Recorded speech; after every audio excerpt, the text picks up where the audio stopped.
Wasn't it against Vega? Was it Actually? Vega? I think it was Vega. I'm pretty sure it was Vega last night, actually. Who did VP play against then? Because VP played. VP played twice that night, didn't they? Wait. I'm gonna check this. I'm gonna check.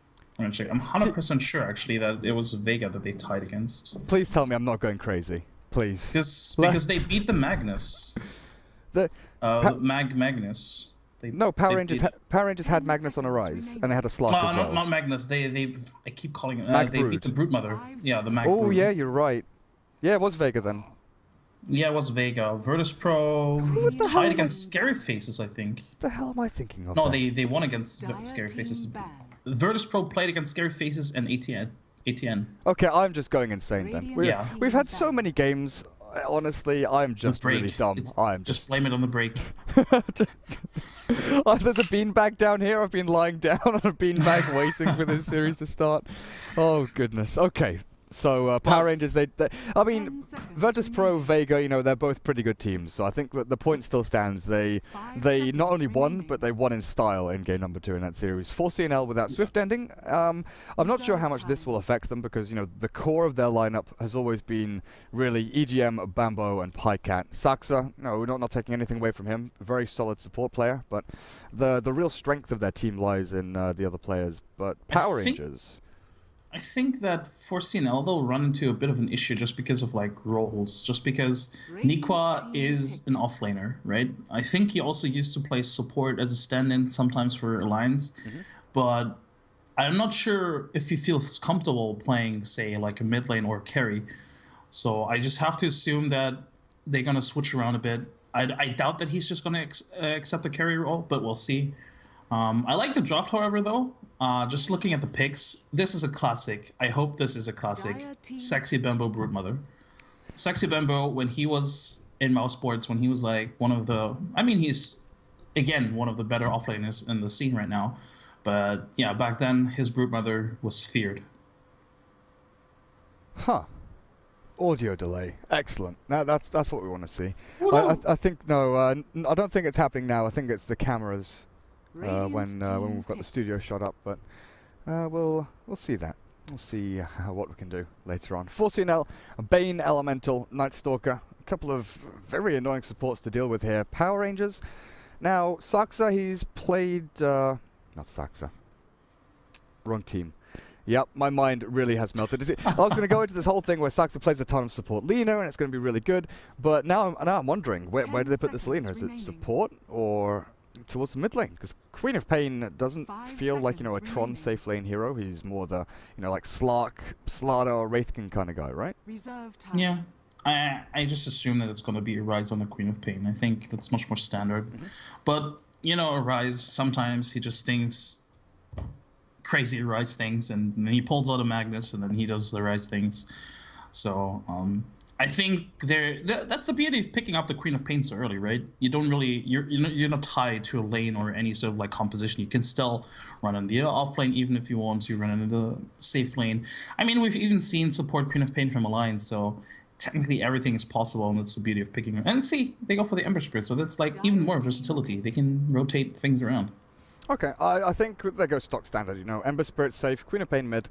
Lena, support role. Tusk could... Tusk is like the one that's still up in the air a little bit, support or off lane. 4C&L, they could still potentially, you know, have the Night Stalker as the 2 role towards the middle lane, and have Bane as their support right now. Broodmother rarely switches things up, is almost always alone in her lane, whether it's safe or off lane. I don't know how I feel about an aggro tri-lane here from 4C&L. You know, Night Stalker and Bane could work decently, but I don't know about the merits of it. Especially if you've... We've actually seen a lot of Night Stalker Bane lately. It's kind of slipping my mind. I can't remember who it was, but there's this one team that actually runs Night Stalker Bane dual offlane quite... I think it's Empire, actually. I think Empire does it with Resolution and No Fear on the Bane.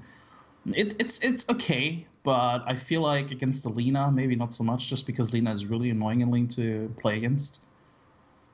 But, you know, again, it would only make sense if they actually put the Brute Mother mid, which technically they could do. Again, they need to switch up their roles anyway, just because Nikwa is in here now.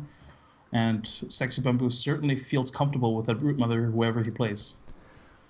Well, right now looking at it, 4C&L, they've got lots of laning dominance. Yeah, they've got Brood Mother, Night Stalker, Bane, they can run around, they've got single target focus spells, and that's it. I feel like if you're going to go down this road, you don't really want to try and balance things out and, you know, have a bit of AoE, have a bit of this, bit of that. You kind of want to just go, right, we'll pick off these heroes, we'll get 2 kills and have the numbers advantage, and we'll go from there. And have a couple of heroes who have short cooldown abilities. Gyro maybe could work, just the fact that he can get set up nicely by the Bane and Night Stalker. But yeah, there we go. Have Wraith King. Have these like multi-cycle heroes that just keep on running forward, and that's what I feel like you should do. This is going to be nasty in the mid to late game, if it ever gets to that, just because Wraith King is really difficult or really annoying to deal with. If it's in the hand of Pycat, I wouldn't even be surprised to see like a Midas. I like Midas on the Wraith King just because the level 16 on Wraith King is actually really important. Getting that 60-second reincarnate is actually pretty good. And if you have like a Wraith King and Night Stalker running at you, like it's gonna get really difficult to kill them, right? And the beauty of Wraith King is he can't even be active really early on with a Blink Dagger as well. So there's a bit of flexibility there as well. Well, I ban out Disruptor. Stop that chasing power going even further. Now, 4C&L. 1 roll, 3 roll. I'm now thinking more and more that Night Stalker will be played by Pycat. You know, that was one of his heroes for a good amount of time. But Power Rangers, where do they go with this? You know, they need a little more sustain, I think, a little more defensiveness to bolster their lineup. It's kind of unfortunate for me that they've banned out Wyvern and Dazzle, you know, because these would be kind of perfect heroes for them, just to try and give them that. Maybe they could look at a Shadow Demon, potentially. SD Lina, have Tusk towards the off lane, and then you counter that aggression with, you know, a good old counter initiation tool, Disruption into Light Strike Array, and get some pick-off kills of your own. You can also try and save people, the Queen of Pain and Ember Spirit, because you disrupt, and then they can blink or remnant away, and you give them that freedom just to play a little more aggressively as well. And also, like, Purge is amazing against Wraith King and Night Stalker. It really is. But in the very same notion, I think that Earthshaker could also be strong, just because of against these melee cores. If we assume that the Night Stalker could potentially be core, but even as a support, Earthshaker is really strong. Just separate the enemy team. It is a really good counter initiation. Fissure, Blake, Echo. It's really strong against Brood Mother. And it also is a really good setup stun, just because the Fissure has such a long range. He can stun from the fog and set up a Lina Light Strike Array, for example, or even like a Queen of Pain gank. I think it, in theory, can work well, but so Tusk is support. Okay, and that was one of the things where it really was up in the air, but was like Razor is no Rise hero. Ember Spirit it really is for Tron. So Queen of Pain offlane, I guess, for Cheshire Cat, and yeah, sure, that works out pretty decently. So do they run an aggressive tri-lane with the Queen of Pain, which is potential, or do they leave her up there? Because she needs levels. If anything, I would run the aggressive tri-lane with the Razor, right? Or the Ember Spirit. I think... 5 seconds remaining. I don't think you want to run an aggressive tri-lane with the Queen of Pain. I do think there's a potential for aggressive tri-lane, though. I think it's more that you don't want to leave one hero against Brood Mother. Yeah, that's a good point. It's interesting. We'll see how they handle this. But 4C&L, come on, show us the money. Is it going to be another support hero? I feel it coming. I want this Pycat Night Stalker. Okay. Oh, Pycat Invoker. Pycat Invoker. There we go. So Bane and Night Stalker to set up for this. Saxa on the Wraith King support. Yeah. I mean, he's like He's a 7k MMR pub player. He could be like you talked about him switching roles, right? And Bambo could be switching to the support role. I don't know what I prefer more, support Wraith King or support Night Stalker. In this situation, anyway. I think support Night Stalker would be better. I think, actually, the support Wraith King is better, just because you have the Invoker. I believe Pycat wants to play that Sunstrike Invoker, and you just want to have the Bane and the Wraith King. I mean, sure, the Bane itself would be kind of enough to do this. You know, just Nightmare and 2 Sunstrike is a classic combo. But just having the Wraith King there as well, I feel like, could be better.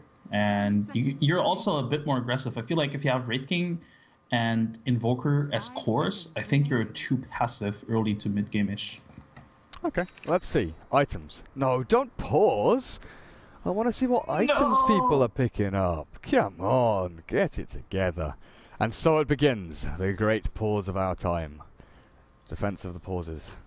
I will say though that, I mean, it wouldn't be a Dota game if there wasn't a pause after the draft, right? It would be. It would be a Dota game. Just please let me let me have my Dota game. It's not happening.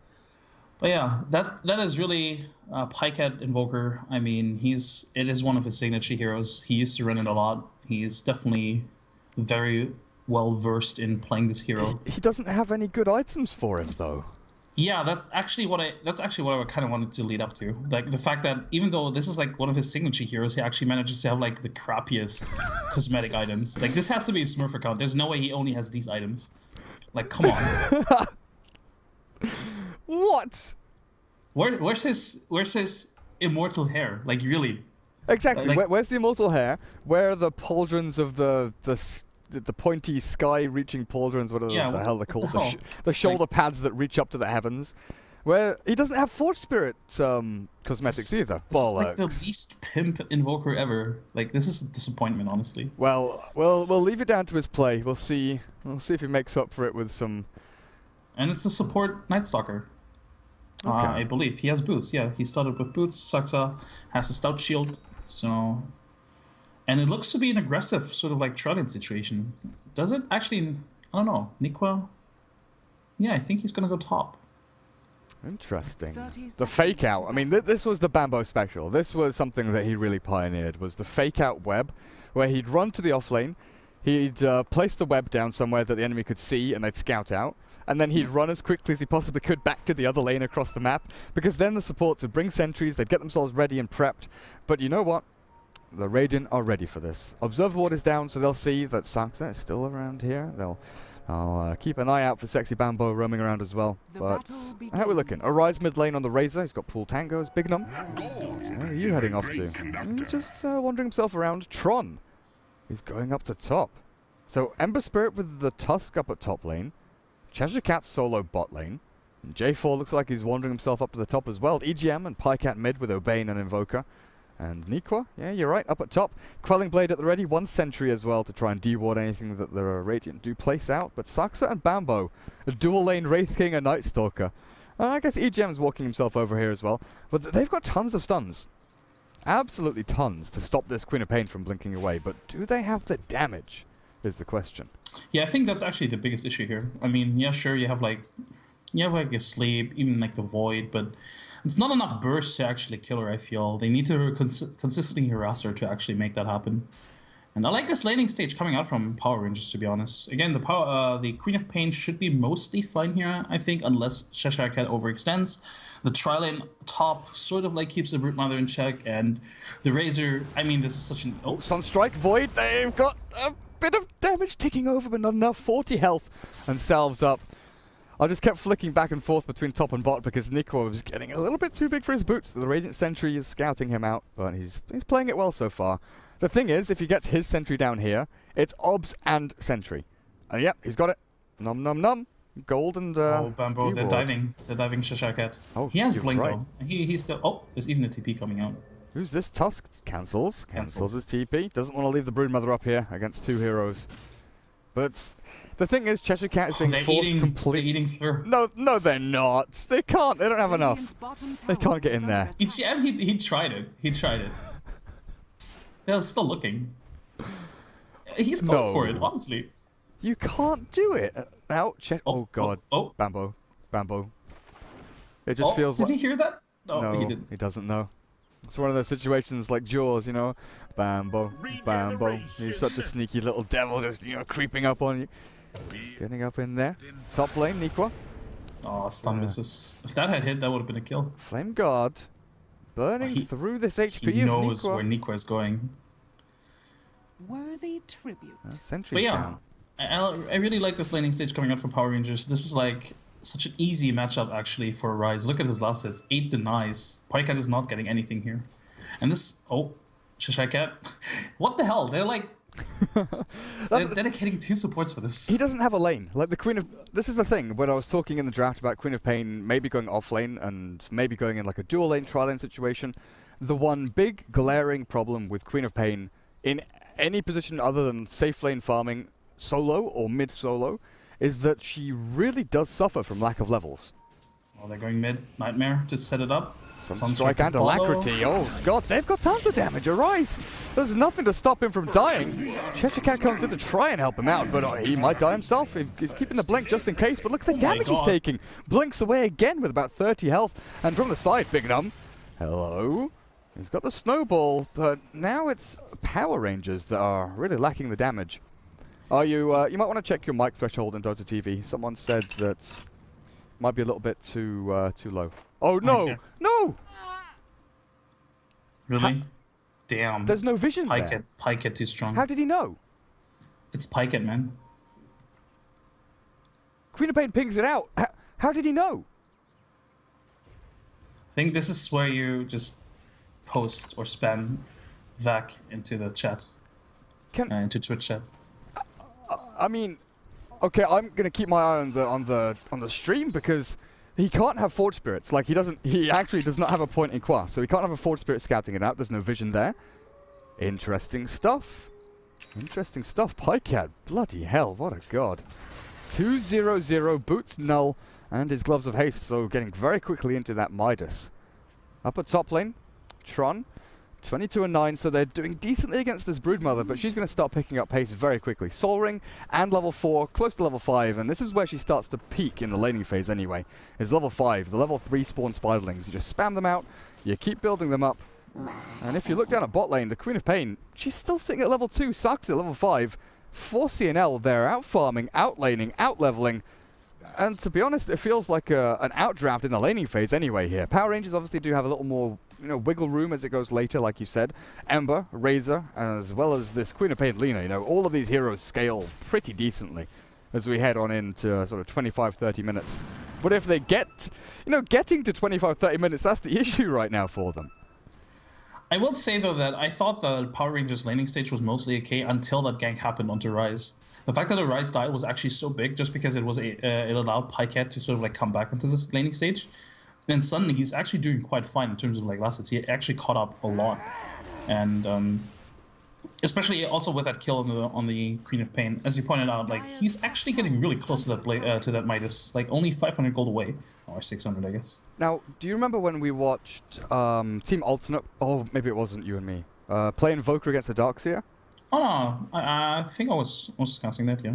Where he went for this Alacrity Exort build, so he could get the... Sorry, he went for the Wex Exort build, so you get the early Alacrity.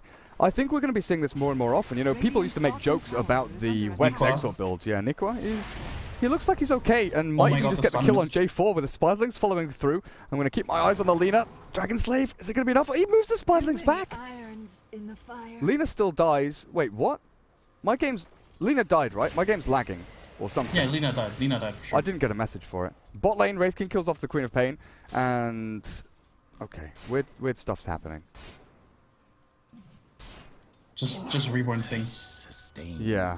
Okay. 4C&L wrapping up. They want this Rise again. They definitely want to keep him down. I mean... they've been doing a good job with the Queen of Pain, and they want to let the Razor know what it feels like. But that one good ward scouts it out. Oh, I think I missed it. I think I missed the kill on the Queen of Pain. Yeah. Damn it. Me too. I just checked and I just missed it. Time to open up another PC and open Dota 2 Rewind. Except you can't do that because you just can't. Well, yeah, back to my point, the Invoker build. People used to make jokes, literally say that it is awful. Oh, we're going to see action in bottom lane, aren't we? Cheshire Cat. He's going to get dived here. Stun. He can't blink. Yeah, Bambo just walked straight past him, and he's dead.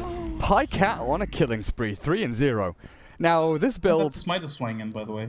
7 minutes in with boots as well. This is amazing. He got actually... I want to say, not crushed, but he got definitely...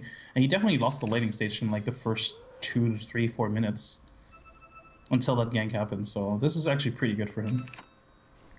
Yeah, people used to make fun of the Wex Exort build because it gives you no utility or anything in the laning phase. There were a few people that tried it out and kind of, fiddled with it just because Alacrity and Cold Snap. And I know that when, was it 2 patches ago? Cinderin. Oh god, top lane, Nikwa Remnants. He's in a little bit of trouble, but they can't see him anymore. Yes, they can. Sentry's placed, and that's Nikwa dead. Tron, yes, in there with the damage. Bambo here with the revenge. Can he actually get this kill? Sunstrike off the mark, and Tron, he doesn't have mana or anything to turn back around and fight. He can't jump away, but Bambo taking a pounding and a snowball to the face, but he's got stick charges and he gets pushed out, clips away from the shards there. Big Num, this is deep.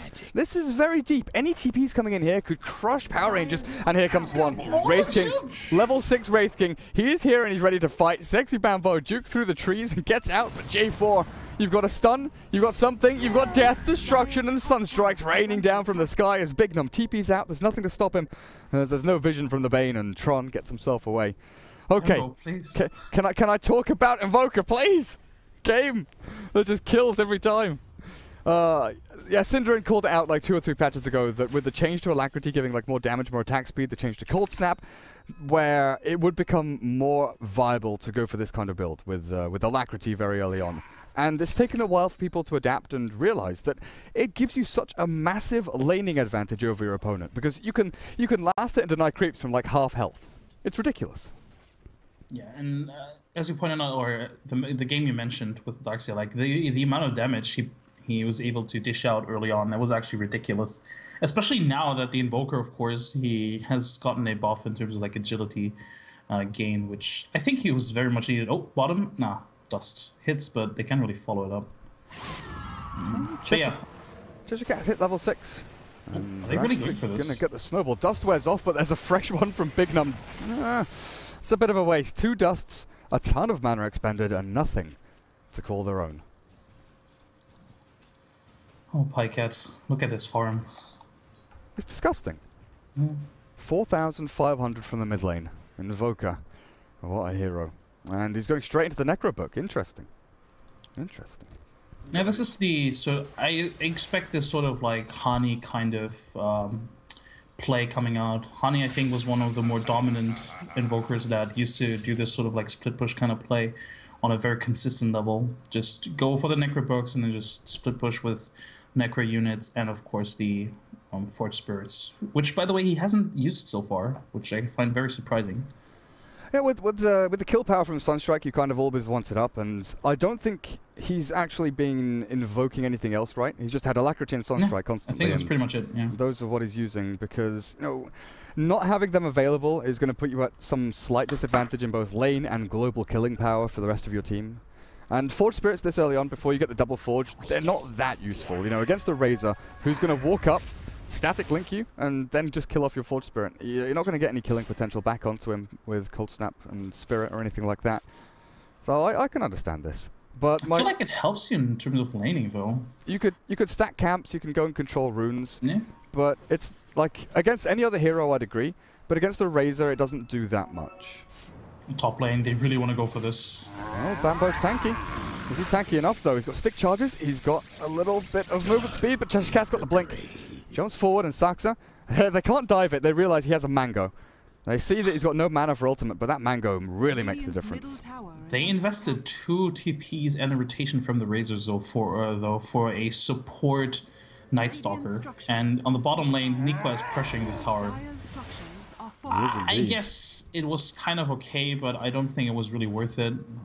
But at least Cheshire Cat, he caught up. He's suddenly almost level 7 actually.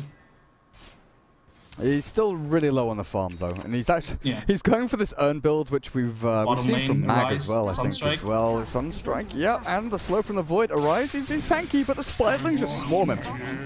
Now they take the tier 1 as well. There's no glyph. They will get the trade-off though up at top. It's being dropped by Arcade.Power Rangers as Saxa. Now we've talked about the Invoker. His farm is great. The Midas is, you know, it's necessary on your Invoker to get your levels up. On the Wraith King though, we've seen a lot of people ignore the Midas and just kind of, you know, skip over it because you need that early fighting power. Maybe they're thinking here that, sure, get ourselves a good early game lead, and then we transition not through, you know, hero picks, but itemization through to sort of the mid game, late game, with the Midas, with, you know, Blade Mail, then into Radiance, rather than going for that straight out. I'm going to blink on you. I'm going to use my armlet, my drums, just to run you down. They can still try, but they're going for a more, not defensive, but a kind of more stable approach to this game, it feels. Yeah, I think just the laning stage kind of made the decision for him. I mean, he had pretty much free farm, pretty much perfect CS. If you get a really good Midas timing on a hero like Wraith King, you definitely go for it. I mentioned it in the draft. If you get like an early level 16, that 60-second reincarnation is actually really strong. I mean, you can just pretty much team fight every 60 seconds and don't really mind dying. Oh, by the way, Power Rangers completely being spotted out by this Observer Ward. They smoked up there. It wore off, and yeah, that Obs Ward sees everything. Bambo, how are we actually looking for your Night Stalker? He's gone for Earn Brown Boots, and I almost feel like he goes for Midas as well. Nikwa has he's gone for the Phase Boots Orchid, which has become more predominant nowadays as the kind of key build for your Broodmothers. Phase Boots gives you so much more mobility and damage. You just zip around inside your webs, and you can find pickoffs potentially like this. He scouts him out. He sees Big Num and J4. Oh, wait a second. What's going on here? J4 dead already. Killed off and finished off as Nikwa. Hey, you've walked outside of your webs, but in comes a Bambo, stuns him up and stops the TP. Big Num. This is a Sunstrike kill if I've ever seen one. Pycat up to 5-0-1. Necrobook, the first one, completed with a Blade Mail for your Wraith King. Everything's coming up roses here for 4C&L. Yeah, and Nikwa, he is, like, just in terms of farm, he caught up really nice. I mean, he's the third highest in net worth, and he's building towards that Orchid. Quite interesting, but I think in this game it definitely makes a lot of sense. Like, that Orchid is really strong against basically all of Power Rangers heroes. Maybe not the Razor, but everybody else aside from the Razor, that Orchid makes a lot of sense. And Tron, if they had the Orchid, that would be an easy kill. Right now they have to rely on Bamboo to get the silence off. Yeah, not as easy as you may think. As Tron is just spamming out. Look, he's got, what, 3? Oh, no, he doesn't. That's his first defensive remnant. I was looking at the red dots for some reason. Stupid web. The Flame Guard wore off. Oh, he still jumps back. Is that far enough? Looks like it might just be. Bambo is in hot pursuit, but he's not fast enough for the Ember Spirit zipping himself out. Up at top lane, though, Cheshire Cat, EGM. Oh, he's got Fiend's Grip. Cheshire Cat, are you dead? You look pretty dead. Saksa holding onto the stun. He'll throw it out now. And kill. I like that they didn't even use the Sunstrike for it. It was more like, hey guys, can I have this kill for once, please? Pycat, you're so farmed already. Give kills, please. Pycat, Pascat, Sexy Bambo. There we go. Power Rangers, they get some revenge. And if I Nikwa, he's in range of a Sentry Ward. Yeah, it's getting a little bit scary. But what stuns do they have? What chase do they have? The shards? Oh no, he clips out with them again. Tragic for Power Rangers. Very unfortunate, especially since J4 was the only one with dust. If Rise had dust there, I mean, I'm not going to say that it's his fault for not having dust, but it's just very unfortunate. If J4 had been in the front line there, they could have slowed him down at least. Well, right now, 3 to 9, 15 minutes in. Wraith King and Evoker farming their butts off with about 7,500 net worth across them both. What's the lead looking like? Yeah. 7,500 net worth lead. Pretty. Yeah, that's a pretty hefty lead for 15 minutes. Power of Midas, dude. Yeah, power of double Midas. And yeah. Okay, Bambo's not going Midas. He went for Phase Boots. Interesting ward spot. Interesting. I like the other one that I think Liquid. Yeah, exactly. Liquid is doing, or usually likes to do. Other teams have adapted. I think NIP did it last game as well. But it's like a really good ward. And it rarely gets dewarded just because it is... I mean, nowadays, I guess it gets dewarded more commonly, but it didn't used to be dewarded. And the ward that Bamba posted or planted is more commonly dewarded, to be honest. But Power Rangers for now, no sentries. It's in a kind of weird spot, though. It's like if you want to deward here and here, you place a sentry here, and that's going to be like just out of range of it. Bot lane, wait, Tron jumped in here, but he's going to be able to walk himself away. They've already used a bunch of their abilities, and that's interesting for me. Saksa goes for Blade Mail and Blink. Jump onto Cheshire Cat. They've got the Fiend's Grip again, this time with the Sunstrike. They'll finish the Queen of Pain off. Wraith King swipes in there. In comes the Rise, though. Static Link cancelled out immediately. And there's nothing to stun up EGM as he just TPs himself away. This is... It's really hit and run. It is really not looking good for Power Rangers. They're getting picked apart here and there. They can't really keep up with the pace from 4C&L. And that's mostly just because their heroes, they have weird item timings. Oh, Pycat. Chains. He's dropping low. Sunstrike, J4 dead. Pycat's still alive. Tron gets the kill.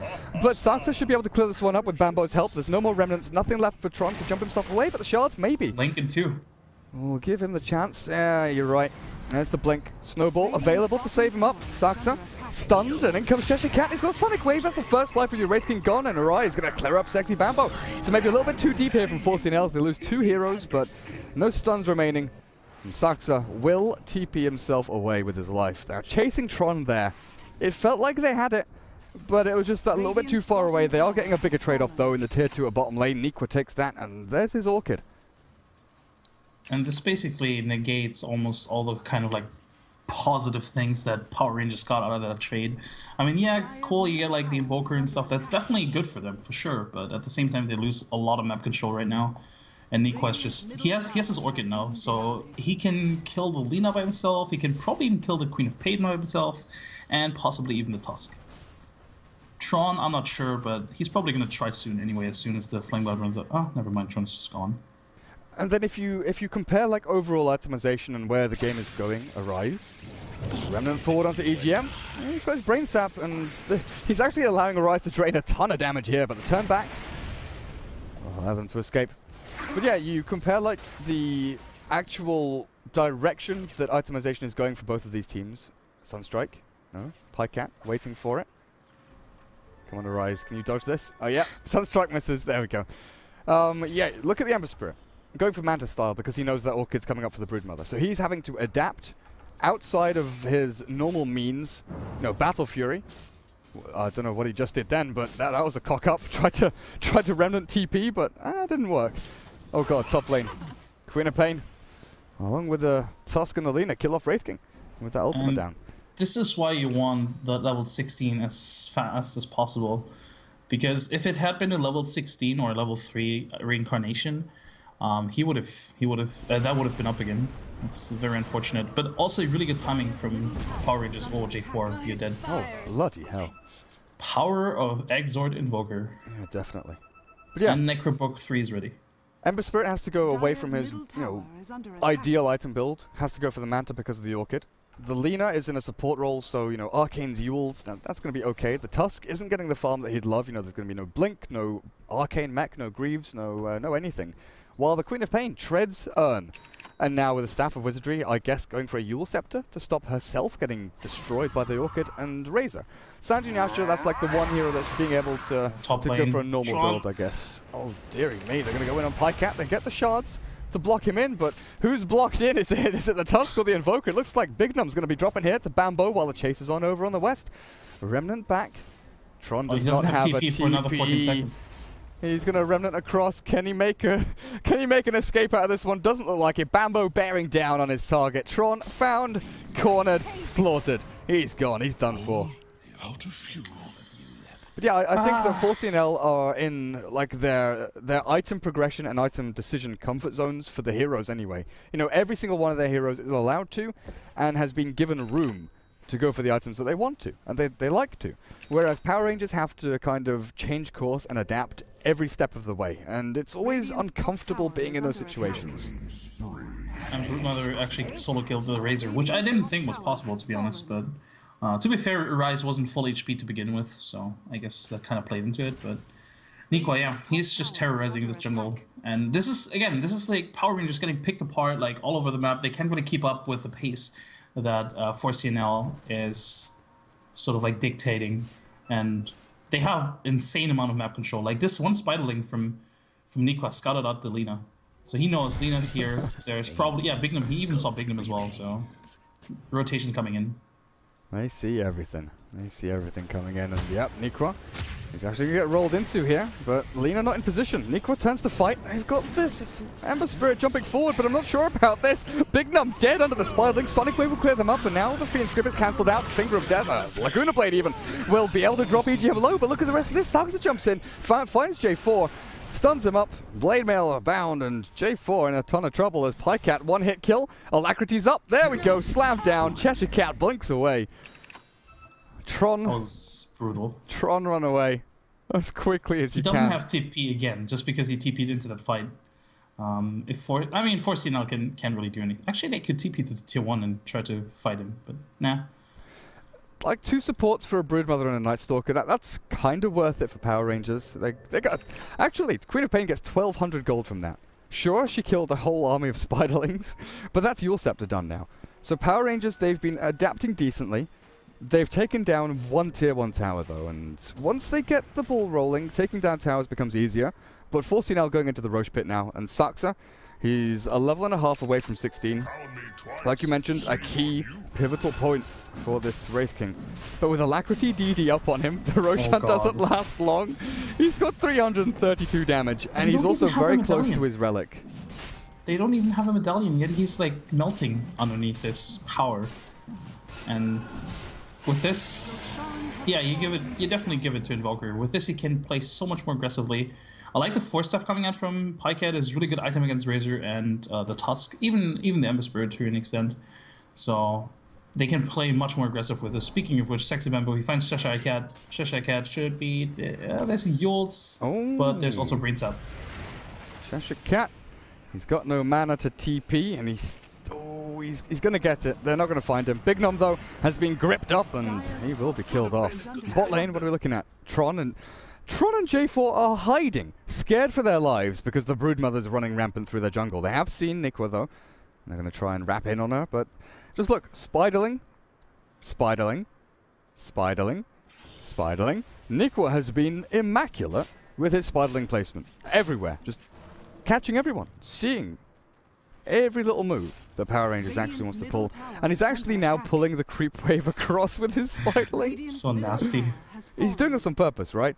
He wants to try and draw this lane back and stop them pushing into tier 1. Yeah, no trade-offs allowed. They take tier 1 down at the middle lane, and bot tier 1 still standing, because they know that if Power Rangers can take these tier 1s, they get themselves a good boost of gold, and that could allow them to get back into the game. Up until now, for the past, I want to say 3 to 4 minutes, 4C&L only had like 1 ward out, but just because of all the Spiderlings, they had so much vision actually, and so much power or information or rise. They don't. No, now they find him. Top lane, Bambo though. Oh, J4 is going to get jumped and stunned, and he's dead. Alacrity. There's so much damage. Like, Pycat, what is he up to? Come on. Give me the bloody Invoker. There we go. 300, basically. 300 damage. So, Bambo, where did he die? Up towards the very far of the top lane. I was watching the wraparound from 4C&L over onto the others. They missed out on Arise and Cheshire Cat. Arise? Farming Dire Jungle, and I guess they've got no vision of this, so they won't know, but middle lane, Tron, Remnant away. Yep, he's got one, defensively. All the way back there, but they still see him. They know where he's heading to, and Nikwa's up on the high ground with the BKB Orchid. Could even go in for this, because Tron's heading down to bottom lane, and looking for Spiderlings, looking for things to kill, trying to build up into his Battle Fury. He's scouted out, though. I'm honestly surprised Nikwa isn't going for this. Like, he has the information that, I mean, the supports probably weren't going to be there because they were dead up until now, and I don't know, I think he could have gone for it. Instead, he just goes for the safe support kill. Poor Bignan. Yeah. Over on the sides. Arise clears up some Spiderlings. Now, Night Stalker gets his Ags. He's got a gem as well. Next night time, Bambo is going to be an absolute beast. Look at this Lena. You know, the thing is, there is no comparison between the support of the Radiant and the support of the Dire. So dead. Meatball, they have a Sunstrike. He's burning. Yeah, he has actually an He's got Blink. He's away for now. It's not nighttime. Oh, they can't see him. They can't find him. Middle lane, Saxa. He's got his ultimate here, so he doesn't... Oh, it's level 3. He's hit level 16, so he's not too pissed off about losing his ulti, but he will be if he dies again, because Tron has jumped in with the chains across both of them. Bambo now under a little bit of pressure as this old Wraith King didn't go for the Radiance, which I thought he would be. Assault Cuirass is picked up by him. I think this is better. This suits their pace, sort of. I think Midas and Radiance is too greedy, honestly. It really takes the pace out of your game. I mean, the Wraith King without the if you go Midas, Radiance, even if you go Blink in between, it just takes too long to get really online. And with this, they can apply much more pressure in terms of like pushing, and even when they want to take Roshan, for example, I think that could be really strong. So I like this. I don't like going Radiance after Midas. Well, Saxa is taking full control of the enemy jungle now with the Broodmother as well. And EGM, how are we looking? He doesn't have any big items. He's been buying all the wards and everything like that. Pycat, is he being hunted down here? I think Aegis expires in like a minute. They want to set up a trap, I think. 45 seconds or something until Pycat's Aegis goes. EGM, so close. Oh, goodness, look at this. They know he's there. They know he's there. Pycat takes Laguna Blade and Static Link, but he'll respawn. And now with J4 nightmared up, can they turn and fight? Yeah, they're going to get the kill on J4. He's dead. This is actually really good for 4C&L. Aegis was going to expire. Now they've got the blink for... Oh god, Saxa is invis. He's spotted out by the sentry. He doesn't jump forward onto Bignum. Doesn't want to put himself into a situation where maybe it's a little bit too ballsy. But yeah, Aegis was expiring. 4C&L maybe would have liked to use it pushing into the tier 2. But they got a trade-off for it anyway, which Power Rangers gave to them. And this is going to be a very terrifying, I want to say 10 to 12 minutes now. Just because Bambo popped his darkness. It's level 2 darkness. He waited until it was level 11 with the Aghanim Scepter, meaning they take control of the map pretty much for the next 10 minutes or so. And if you're Power Rangers, look at the map. What kind of vision do they have? Nothing, basically. You think 10 minutes? 10 to 12 minutes? Yeah. I guess with Queen of Pain Aghanims, maybe they can make it last that long, but I'm not sure. Nikwa with the webs up and this army of spiderlings. Oh god. This tier 3 tower is not going to last long at all. I think you just... No, you don't need Sonic Wave, but... It's a lot of gold, actually. Sleight of Fist bouncing around everywhere. But yeah, look at this. Nighttime's up. And Bambo's got full vision of everybody. It was almost perfectly timed, actually, by Bambo. I really like that. He almost had it perfectly with it synced with the night cycle. Oh, tier 3 tower. Hey, up, Pycat. Interesting decision now. That's not the play. Stuck in the ice shards, but he's going to save himself. Tornado, just to give him that little bit of freedom to walk himself away. They've got Necro books up with Alacrity, and they've got this Wraith King ulti to use as well. It's interesting that they're not forcing the issue. You know, Nick was pushing mid pretty decently, pushing bottom lane. They've not got another lane actually hard pushing in. But they could take this tier 3 at the very least. There's no glyph, they know this. There's nothing to stop them, apart from, that all-in play from Power Rangers to defend their base. Yeah, and this is just... If you're Power Rangers, you feel kind of trapped because I mean, if you go outside of your base, you kind of run the danger of, just getting caught out. There just needs to be one Fiend Script, right? One Fiend Script into Sunstrike into, I don't know, Void and even, the Orchid Silence, and you're dead. Right, there's tier 3 gone. And this gives both Nikwa and Saxa an easier route up onto these racks and maybe even diving behind them to find a kill onto one of these heroes. But Arise is getting closer and closer to his BKB. That Magic Immunity could be a fight swing. It could be a game changer for him.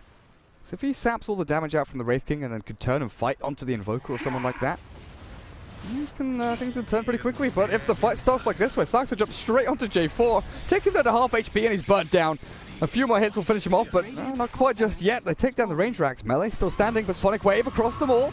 Bambo very nearly dead, but the Meatball Deafening Blast. Arise. Oh, that's it. You're done for, mate. No buyback available. And Sax is still with his ultimate on the front lines. He dies for the first time. He'll come back to life in a couple of seconds. Fiend's Grip is up on Bignum, and this looks like it might just be it for Power Rangers. Cheshire Cat blinks away, but Broodmother Nikwa takes down 2 of them on the side.